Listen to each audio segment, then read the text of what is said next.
আমাদের দেশে আমরা গণতন্ত্র বলতে শুধু ভোটকেই বুঝি।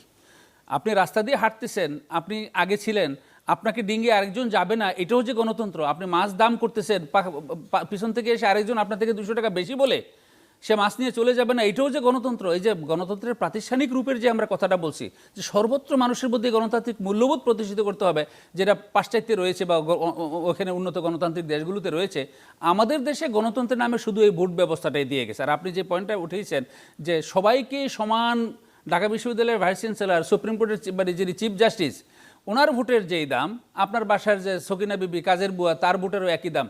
মানে 2,35,380টা ভোট হয়েছে, এখন সকিনা বিবি একটা ভোট দেওয়ার পরে 81 হয়ে যাওয়ার কারণে বক্সি জিতে গেল, কথার কথা। এটা কিন্তু আসলে জাস্টিফাইড না।